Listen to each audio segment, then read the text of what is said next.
Hi everybody, welcome back to Rosemaling with Art of Lisa. I'm Lisa, and this time I'm not quite rolled out of bed. Anyway, I hope this finds you all well out there. This is a quick follow-up video to one that I just did the other day on this plate here. And I don't know if you can see the chalk marks there. I was actually chalking in a design around the outside of the rim of this plate for this border, and on the back of it I used chalk. So I just wanted to follow up on this video and actually just show you how it turned out. So let me take you down to the table here, and by the way, if you're new, if you like what you see, just hit subscribe. We're supposed to do that when you're YouTube people. And hopefully you just enjoy some time in my studio. All right, let me bring you down to my laboratory here. All right, so you can see that I went through and actually have painted in my border that I put in here using this lovely little sketch that I had, right? And again, just a reminder, I put it down and then I put the chalk on top, or I took a stylus and then I went and chalked this in. Here I can just do a rehash here just to show you. Helps if I can find my stylus quickly. There it is. All right, this is a stylus, right? So I went over my lines here. All right. Now this is good to kind of refresh them a little bit since I've kind of wiped them away. I actually held off painting the rest of this just to share the end of it with everybody. Here, let me make some room here. So you can kind of see that it's there. It's also here. So what I did with this is I pulled some colors from the interior of my plate. Again, this is a Rosemaling pattern, a freehand pattern. So just off the top of my head. I've done a lot of these, so it kind of comes out of my hand. And I took colors from there to incorporate out here. So what I'm going to be using is, and you can see it here, it's raw sienna, pale gold, and some warm white. I use JoSonja acrylic paints, so that's what I'll be using here. By the way, I will link above how I did this with the chalk, and a little later, I'll make sure and link how we did the finishing touch on here. This burled wood look. All right, so let's go ahead and just do a little painting because we can. A few weeks ago, I had put up a video about stroke work. So this basically is, pulling that stroke work and bringing it into fruition here. So let's go ahead and get some of that in there. So I'm going to go ahead and I'm using a number 4 JoSonja Shore Touch brush. It's a 1350. I'll make sure and write down below. I'm using my medium so that I've got some flow here. I will also list my medium down below. Those who have been with me before, I've shared that. It's a clear glaze medium, a flow medium, retarder medium, 1 to 1 to 1. All right, so let's go ahead and get my first C stroke in here. So I'm pushing down my bristles with my raw sienna. I'm going to tip into a little bit of this pale gold here and push on top of this, and I am creating a nice little flower here or stroke work to pull this plate all together. You can see I have one here, so I'm looking at that one. I've got 3 C strokes in a row. One is raw sienna and gold, the second is pale gold, the third will have a little touch of warm white in there just to give a little bit of variety. That might have a little bit more warm white than my past ones, but I usually find don't get too crazy about making it so perfectly matched, because as long as it's as similar as possible, it will all just flow together. Now notice I just wiped off the tip of my brush. I wiped off the tip of my brush so that I could get some of that extra white off of my brush here. And I am painting with a dirty brush. I leave the colors that I used prior on my brush, and I just wipe off in between. But by doing this with the acrylics, I get a nice, blending, kind of similar to what you would do with oil paint. So that's why I do that with acrylics. So you can see there how they're pulling together. Now, let's go ahead and finish this. So I have an S stroke that's pulled off of the back of this C. That's also a raw sienna pale gold combination. So I'm just going to add those two together on my brush. I may need just a little touch of medium. I don't want to put too much medium on there because then it would make it transparent, and I don't necessarily want this to be transparent. All right, so I'm going to push those bristles down to round them out. Notice they round out on me, and then I'm going to start pulling towards me. And as I'm just going to add a little more gold to this.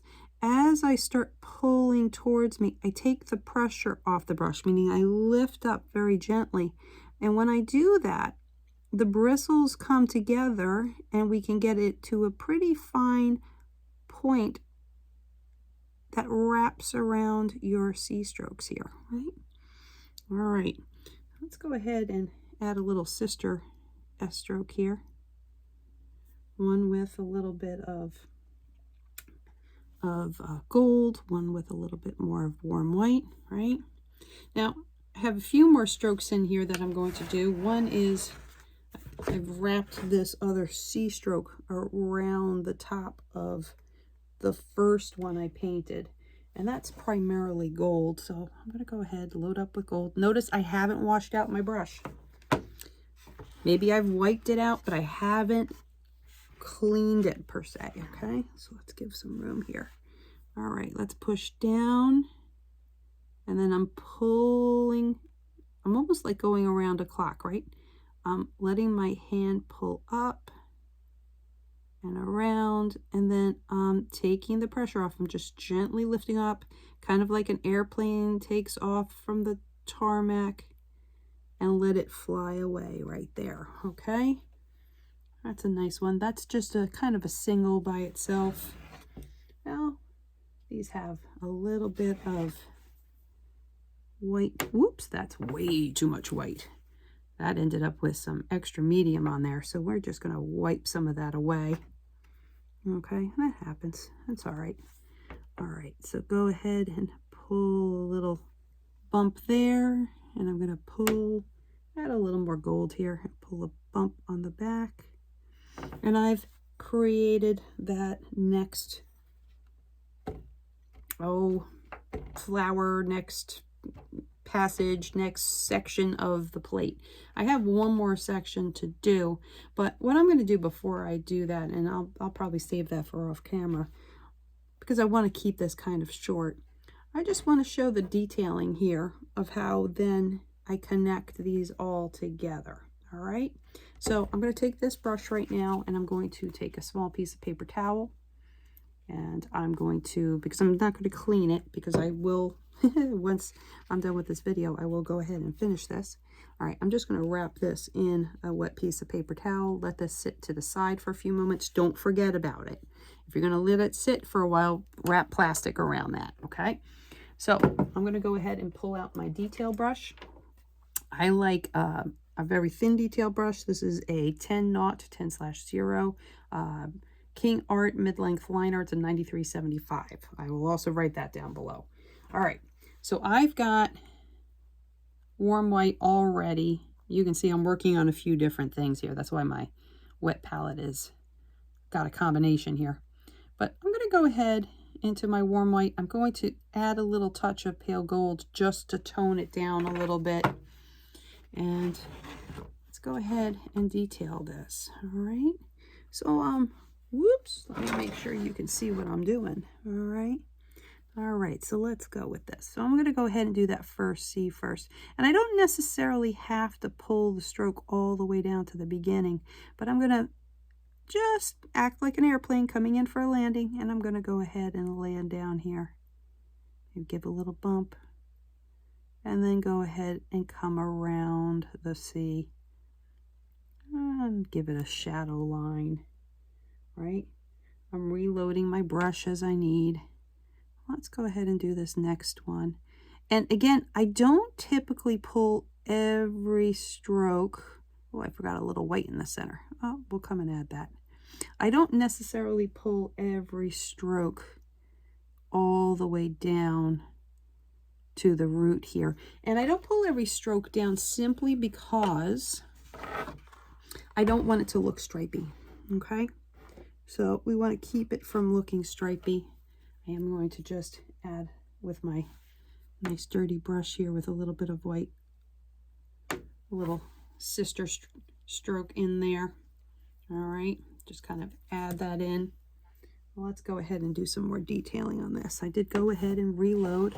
Notice I keep moving my plate, and I keep moving it so that I can pull the brush and move in the easiest way for me, the most comfortable way. So I'm not, you know, becoming a contortionist here to try to get every single stroke in. All right, the easiest thing to do is make it so that you can pull strokes towards you, not push stuff away from you, okay?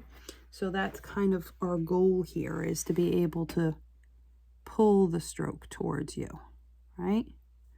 And I don't necessarily feel that I have to mimic the stroke that I did underneath. You know, I can add a little, you know, zhuzh, a little extra oomph to my detail here. So maybe these were C strokes, but I'm adding some S strokes here. They're almost like a teardrop in an S, right? I've got this guy here, so I'm going to turn my plate. All right, I'm turning, so this way I can go ahead and detail that one. All right, I am looking at what I did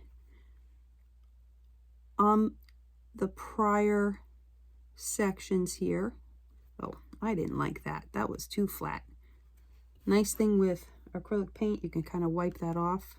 I promise I'm not putting my fingers back in my mouth there. Okay, oils not so much. And for those who don't know, Rosemaling is traditionally an oil art form. It's a wet on wet technique, but over the past 30-40 years, we've been very fortunate to have wonderful paints like JoSonja's paints with Chroma that really work well. They're not the only ones. There's a lot of wonderful paint to use, and a lot of people have developed allergies to oils, so this is kind of a wonderful thing to be able to use, you know, something like your acrylics and get a similar effect. That's part of the reason, you know, I was an oil Rosemaler to start with, and then started having kids and switched over to acrylics, so I didn't have the odor in the home, you know, and quicker cleanup, which was nice, dried faster, so there was definitely some advantageous parts to it. And but my goal here, now I'm filling in with some detail lines here, my goal is always to have it look and blend like they were oils. So that's my dirty brush technique, or, you know, just layering of the colors. So I'm going to go ahead and connect these two, right? I did a teardrop, and then I'm going to pull the line out. It's almost like a stem going to your next portion of the design. You know, these are just a wonderful way to pull your strokes together to give your outer rim a finishing touch to this. Obviously, I'll do this one and finish up with this last one here. Let me just see if I'm missing anything. No, I don't think so. I think that's it. All right. So I hope you enjoyed seeing kind of how this was going to grow and develop from that initial video that I did. And I truly hope, and I'm just going to come back up there. Hey, again, everybody, I truly hope you enjoyed some time with my studio. Again, if you liked it, you know, take a check, take a gander, take a look at some of my older videos. Anyway, thank you again. I hope you have a blessed day. Remember, it's just paint. Don't be afraid to try, okay? Literally, it's just paint. It's kind of my motto for life. All right, take care, everybody, and God bless. Bye-bye.